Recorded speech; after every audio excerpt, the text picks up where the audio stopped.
यार शानी, तेरी तो किस्मत ही खराब है। सुबह से 10 से 12 खूबसूरत लड़कियां यहाँ से गुजर चुकी हैं और मजाल है किसी एक लड़की ने तुम्हारी तरफ देखा हो। यार अब ऐसी भी बात नहीं है।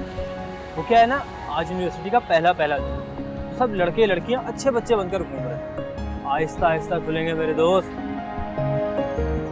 यार वैसे इस दफा नया बैच कुछ खास नहीं आया, कोई एक लड़की भी इम्प्रेसिव नहीं। अब ऐसी भी बात नहीं। अरे हारिफ कहाँ रह गया?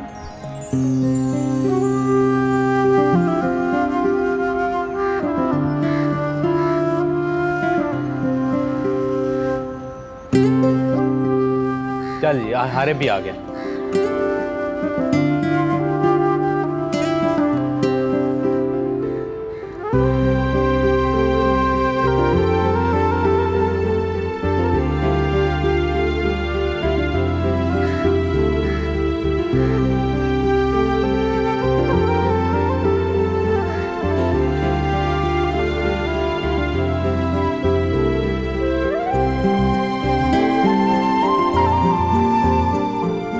Hi Harif. Hello guys. Hello. कहाँ रह गया था यार? यार तुझे पता है traffic. Hello Harif, how are you? I am good. मिलते हैं थोड़ी देर में। वाह यार, लड़की ने लिफ्ट करवाई भी तो किसे, जो खुद किसी लड़की को लिफ्ट ही नहीं करवाता। यार यही तो फर्क है तुम लोगों में और मुझ में। और वैसे भी हाय हेलो इसमें क्या है? अरे भाई इसी तरह तो बात शुरू होती है। लेकिन हारिफ तू भी अजीब इंसान है। तकरीबन पिछले 1 साल से तेरी हर दूसरी लड़की के साथ हाय हेलो रही है, लेकिन तूने एक को भी नहीं फंसाया। हाउ बोरिंग यार। यार वैसे भी अभी तक कोई ऐसी मिली ही नहीं जिसको फंसाने का दिल किया। वैसे भी छोड़ो, खा क्या है इस काम। अरे भाई इसी काम में तो सब कुछ रखा है, कभी ट्राई तो कर। यार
क्या हुआ हारिफ? कहीं तू उस दुपट्टे वाली को तो नहीं देख रहा था? हाँ यार, देख तो उसी को रहा था। यार हारिफ तू पागल हो गया, रह देकर तुझे वो दुपट्टे वाली पसंद आई। हाँ माना शक्ल की दिखने में अच्छी थी, लेकिन ये दुपट्टा पहनने वाली लड़कियां ना फ्लर्ट करने के लिए नहीं होती। हाँ यार, और वैसे भी ये दुपट्टे वाली लड़कियां ना बहुत खतरनाक होती हैं। या फिर नकचड़ी खड़ूस। और नहीं तो क्या, अच्छा हुआ कि उसने देखा नहीं, वरना सीधा थप्पड़ पड़ता, फिर क्या कर लेता। अब इतनी भी इल्मेनेट नहीं लग रही थी वो। अरे तुम तो ऐसे बोल रहे हो जैसे तुम उसके साथ बचपन में खेलते रहे हो। यार ऑब्जर्वेशन भी कोई चीज होती है, और वैसे भी I am a good face reader. अच्छा जी। जी यार, वो लड़की दुपट्टे में कितनी खूबसूरत लग रही थी ना, कुल अलग थलग सी अजीब सी कशिश थी उसमें। अच्छा ठीक है, मान लिया, इसमें इतना परेशान होने वाली क्या बात है? पता नहीं क्यों मुझे ऐसा लगता है जैसे मैंने उसे पहले कहीं देखा। अरे भाई ये देख, अब बस कर दे और इधर ध्यान दे।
अच्छा जी, तो मैडम साइकोलॉजी पढ़ रही हैं। इंटरेस्टिंग। अबे देखना कहीं साइको ना निकल आए। तेरा भाई तो अब फंस चुका है यार, पता नहीं क्या खास बात है उस लड़की में। चलो हसी, तू तो गया। एक मिनट, खेल तो अब मज़ेदार हो रहा है। मतलब ये कि हम तुझे एक चैलेंज देते हैं। अगर तू उस लड़की को पटाने में कामयाब हो गया तो जहां तू बोलेगा, जैसी ट्रीट बोलेगा, हम देंगे। ये क्या बात हुई यार, मैं तो ऐसा कुछ नहीं सोच रहा, मुझे तो बस वैसे ही वो अच्छी लगी, दैट्स इट। नहीं बेटा, अब तो तुझे चैलेंज कबूल करना पड़ेगा। हाँ ना, तो और क्या, ये तो खेल अब मजेदार हो गया। देख हारिफ, मॉडर्न लड़की पटाना कोई मुश्किल काम नहीं। मजा तो तब आएगा कि तू इस लड़की को पटाकर दिखाएगा। देखो यार, तुम हारिफ को बहुत मुश्किल टास्क दे रहे हो। देख यार, तू हारिफ को हल्के में मत ले। चलो भाई, ये डन हो गया। हारिफ उस लड़की को पटाकर दिखाएगा और उसे मॉडर्न बनाएगा, ऐसे ही जस्ट फॉर फन। बोल, शर्त मंजूर है? मंजूर है। और हाँ, अपनी शर्त याद रखना, तुझे उस लड़की को पटाना है, उसे मॉडर्न बनाना है। ये इश्क वगैरह के चक्कर में मत पड़ जाना। ऐसा कुछ नहीं है यार, वैसे भी I don't believe in love, just an attraction, nothing else.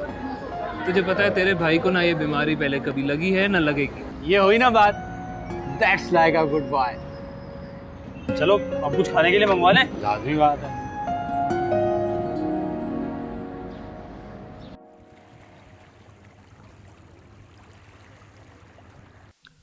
अच्छा, प्रेजेंटेशन मैंने तैयार कर दी है, टेबल पर रेडी हो गया, आप उसको जाके सबमिट। Hello everyone. हेलो। ठीक है, मैं लंबी उम्र है तुम्हारी, तुम्हारे जिक्र बाद में हो। कर लेंगे। चलो ठीक है, क्लाइंट को जाके कर लेंगे। ठीक है, ओके, खुदा हाफिज़। जुनेद, खाना ठंडा हो रहा है, खा ले। यार आई एम सॉरी, फोन। कि खाने के वक्त ना काम वाम भूल जाएगा। बाबा जी। आखिर बेटा किसका है? आप ही के नक्शे कदम पर चल रहा है, हर वक्त काम काम बस। बिल्कुल सही कहा मामा आपने। और तुम ज्यादा बातें नहीं करो। ये बताओ कहाँ थे अभी तक? क्लासेस तो 3 बजे ऑफ हो जाती है ना? वो मामा दोस्तों के साथ बाहर था, मूवी देखने गया हुआ था। अच्छा, खाना खाओ। तो फिर कैसा रहा यूनिवर्सिटी फाइनल ईयर का पहला दिन? बहुत अच्छा। वैसे बेटा, मैं तुम्हारी इस यूनिवर्सिटी से सेटिस्फाइड नहीं। मैं तो चाह रहा था कि तुम भी जुनैद की तरह कनाडा या यूएस से एमबीए की डिग्री लेकर आओ। अगर तुम हो के तुम्हें बाहर जाने का शौक ही नहीं। बाबा मुझे शौक है, लेकिन सिर्फ शॉर्ट ट्रिप्स की हद तक। और वैसे भी मैं इतना लंबा अरसा आप लोगों के बगैर नहीं रह सकता। You know very well. देखा आपने कितना अच्छा बच्चा है हमारा। I am proud of you my son. अब जल्दी से तुम अपनी पढ़ाई पूरी करो और अपने बाबा और भाई के साथ बिजनेस संभालो, फिर मैं तुम्हारे लिए, फिर आप मेरे लिए एक चांद सी दुल्हन लेकर आएंगी। Am I right? शरीर कहेंगे खाना खाओ। अरे भाई इतनी जल्दी भी क्या, पहले उसे अपने पाँव पे खड़ा होने दो, हो जाएगी शादी भी। माँ हूं ना, टिपिकल मदर। अपनी जिंदगी में अपने बेटे की खुशियों और पोते पोतियों को हंसते खेलते देखना चाहती हूँ।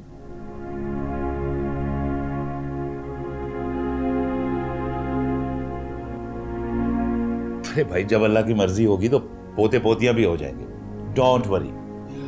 पहले तो उस बच्चे को संभालिए जो आपके सामने बैठा है।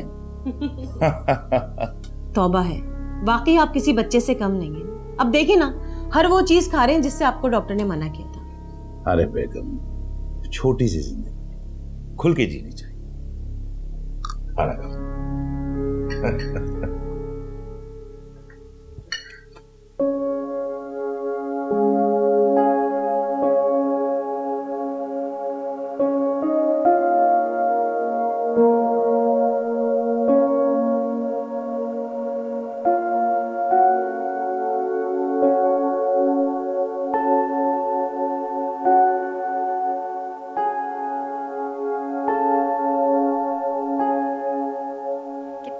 सजदे करती हो तो मेहमान।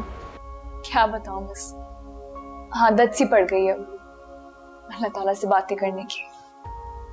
बातें करते करते वक्त कब गुजर जाता है कुछ पता ही नहीं चलता। चलो ये तो अच्छी बात है।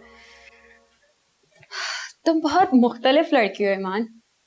हालांकि तुम्हें कुछ ही अरसा हुआ है यहाँ आए हुए, लेकिन ऐसा लगता है हम बचपन से साथ रह रहे हो और बहने हो। एक अजीब सी अपनायत हो गई है तुम्हारे साथ। Thank you so much.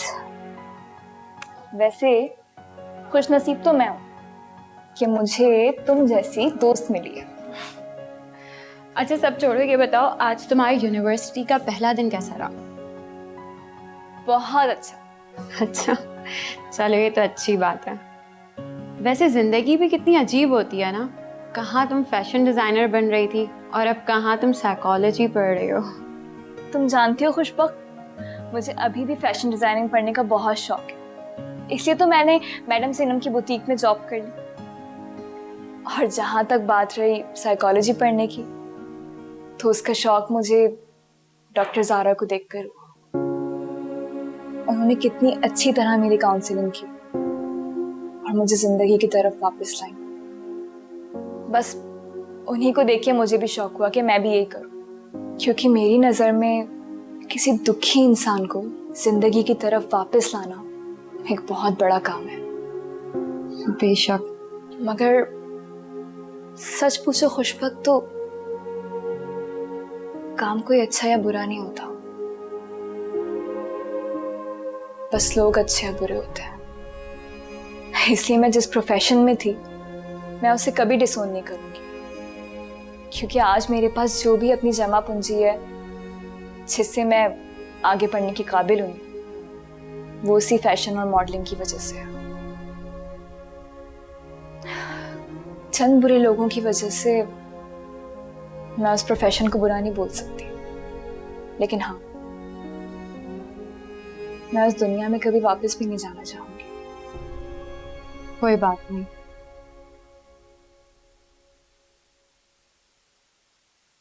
कहते हैं जो भी होता है अच्छे के लिए होता है, किसी को नहीं पता होता कि उसके नसीब में आखिर क्या लिखा है। इसलिए जिंदगी में आने वाली तब्दीलियों के लिए इंसान को हमेशा तैयार रहना चाहिए। ठीक कह रही हो तुम, लेकिन पता नहीं क्यों दिल में अभी भी एक अजीब सी बेचैनी है। एक लम्हे लगता है कि सब कुछ ठीक है, सभी अच्छा है, और दूसरे लम्हे मासी की तल्ख यादें जहन को उलझा के रख देती हैं और सारी हिम्मत टूट जाती है।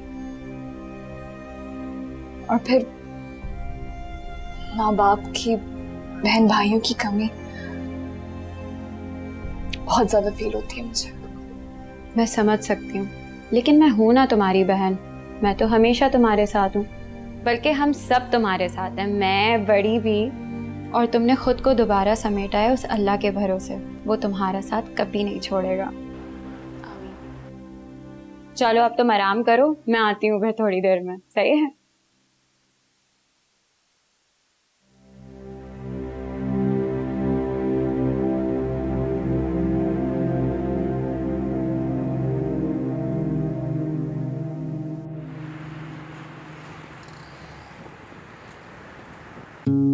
Good morning sir. Good morning, बैठें। जी क्या हाल चाल है स्टूडेंट्स, ठीक ठाक हैं आप लोग?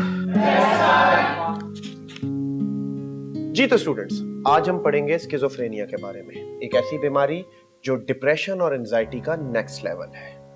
लिहाजा इस बीमारी को स्टडी करने से पहले हमें डिप्रेशन, उसके सिम्टम्स, उसके रीजंस और इसके रिएक्शंस के बारे में भी जानना पड़ेगा।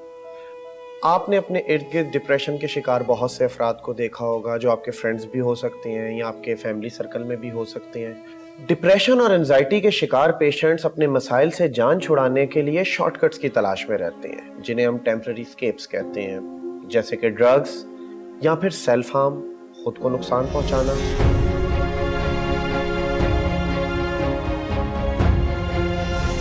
या एक्सट्रीम केसेस में suicidal attempts.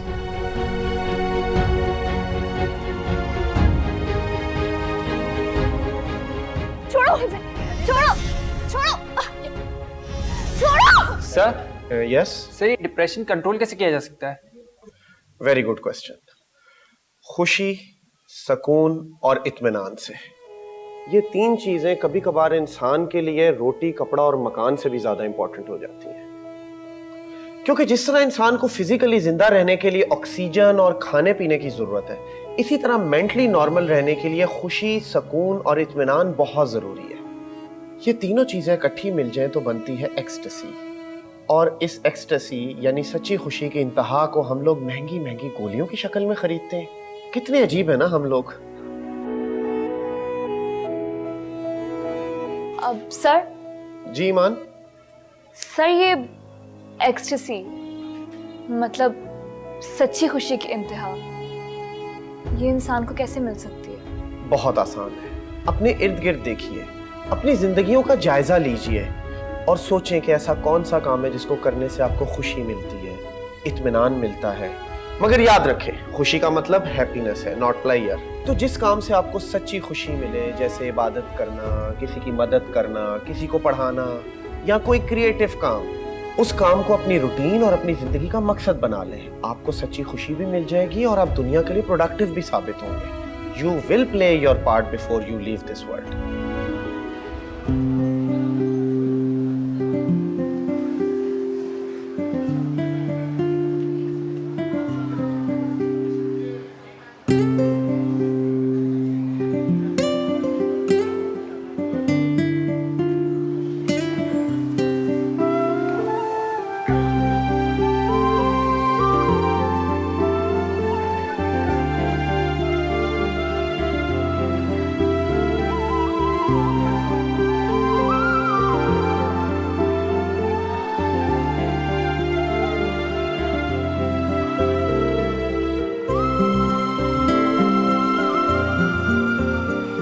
Okay students, class is over. इस टॉपिक को हम फर्दर कल डिस्कस करेंगे। Any questions?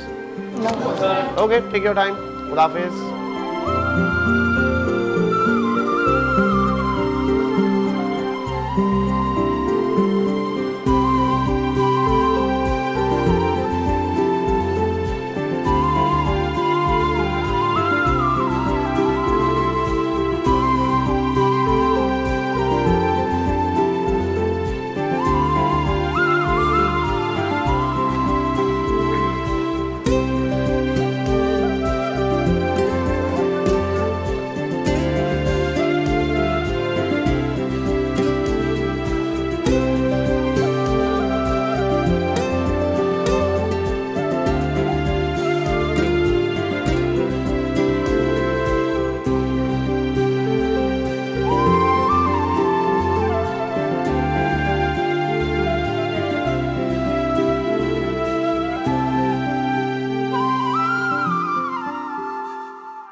सुने,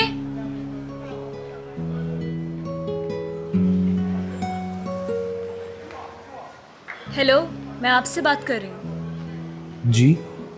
आप मुसलसल मेरा पीछा कर रहे हैं। मुझे बेवकूफ़ मत समझिएगा।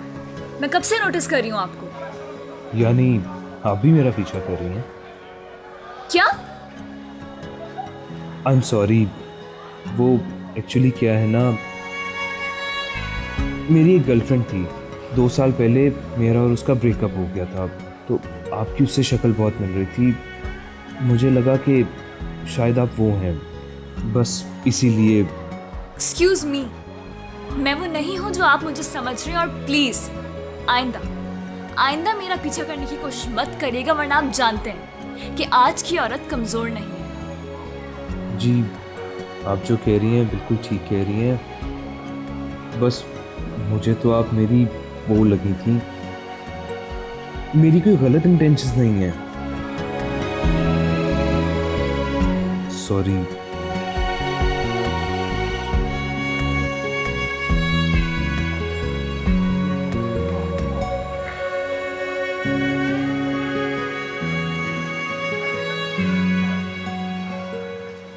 यार गलत जगह पंगा ले लिया। She is not that type of girl.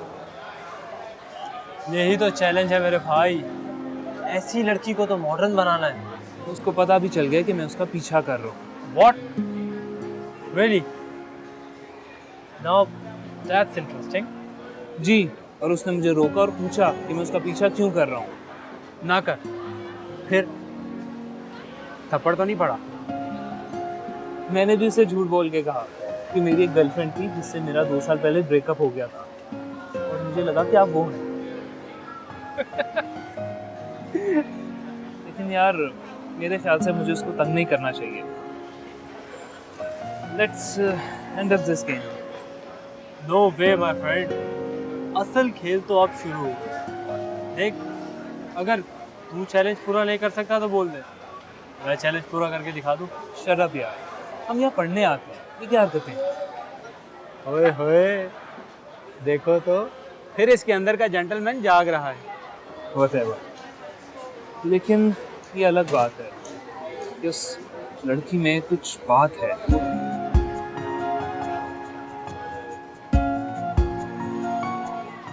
बड़ी भी, ये क्या कर रही थी आप? कबूतर मर गया, उसे दफना रही थी। दफनाने की क्या जरूरत थी? आप उसे बाहर रख देती। नहीं नहीं, उसको यहाँ दफनाने से ना मुझे एहसास रहेगा कि ये मेरे बिल्कुल करीब है। बड़ी भी, एक बात बताओ, आप इतनी सेंसिटिव क्यों हैं? बात हसास होने या ना होने के लिए होती, बात किसी को अपना समझने या ना समझने की होती है। बेटा, अल्लाह ताला ने इंसानी नफ्सियात बहुत अजीब बनाई है। कभी कभी हम बेजान चीज़ों को जिंदगी और मौत की वजह बना लेते हैं, और कभी कभी जीते जागते इंसानों को नज़रअंदाज कर देते हैं। क्या मतलब बड़ी भी? देखो बेटा, अल्लाह ताला हर किसी को दर्द रखने वाला दिल नहीं देता, लेकिन जिसको देता है उस पे खास रहमत की नज़र रखता है। बेटा, किसी इंसान या जानवर के लिए अपने दिल में दर्द रखना ये ऊपर वाले की करम नवाजी होती है, वरना आजकल के दौर में सगे भी अपने नहीं होते। अब आई ना समझ में मेरी बात? जी बड़ी भी, आप बिल्कुल सही कह रही हैं। खुदगर्जी और अनापरस्ती के इस दौर में किसी के लिए कुछ अच्छा सोचना या करना वाकई अल्लाह की करम नवाजी होती है। हाँ, तुम्हारी अपनी ही बात में तुम्हारे अपने ही सवाल का जवाब है बेटा। अगर तुम अपने हवाले से बात कर रही हो तो सोचो, अगर तुम्हें एक इंसान ने नुकसान पहुंचाया तो दूसरे इंसान ने तुम्हारी जान भी तो बचाई। इसलिए जिसने तुम्हारे साथ अच्छा किया उसके लिए दुआ करो, और जिसने बुरा किया उसका मामला अल्लाह पे छोड़ दो।